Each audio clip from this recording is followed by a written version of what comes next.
Mes chers compatriotes, en raison du confinement qui ne me permet pas d'accueillir, je m'adresse à vous ce soir par visioconférence.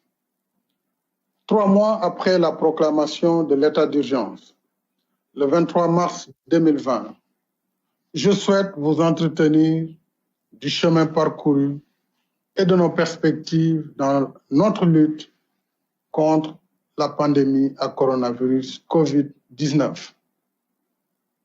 Cette lutte, chacune et chacun de nous en supporte le coût parce que nous la menons. 30 000 personnes affectées par la pandémie COVID-19, dont plus de 15 000 décédés. Notre pays en était à un total de 79 malades, 8 guéris, 0 décès et 71 patients sous traitement. À la date d'aujourd'hui, la maladie a atteint plus de 10 100 000 personnes à travers le monde et causé plus de 502 000 décès. Notre pays totalise 6 698, plus de 726 000 appels d'alerte. Nous avons réalisé plus de 78 338 tests. 24 824 contacts ont été suivis par nos services. Le taux de létalité au Sénégal est de 1,5% contre une moyenne africaine de 2,5% et de 5,2% au niveau mondial. Le Sénégal affiche un taux de guérison de 64,8% contre une moyenne africaine de 48% et mondiale de 50%. À l'échelle nationale, les statistiques montrent que les principaux foyers de la pandémie sont essentiellement localisés dans les régions de paramédicales et au personnel de soutien pour leurs compétences, leur engagement et leur disponibilité.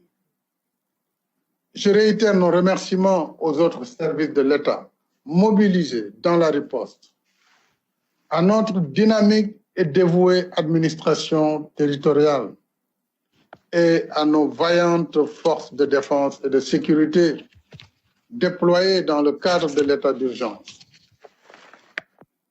En dépit de nos performances dans la riposte sanitaire, je dois cependant rappeler avec insistance que la lutte contre la pandémie n'est pas encore finie. La maladie est toujours là et toutes les projections montrent que le virus continuera de circuler.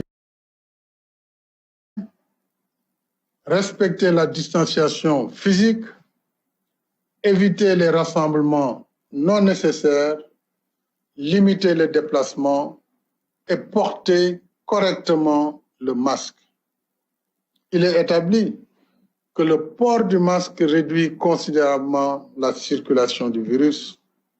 Et je rappelle qu'il est obligatoire dans les espaces publics, les lieux de travail, publics et privés, les transports et les commerces.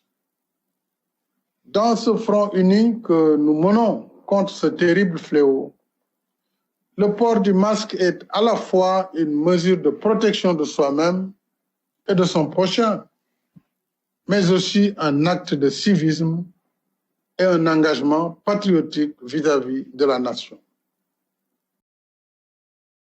Communauté. Veillons particulièrement aux personnes âgées et à celles souffrant de certaines pathologies, parce qu'elles sont les plus vulnérables aux formes sévères de la maladie.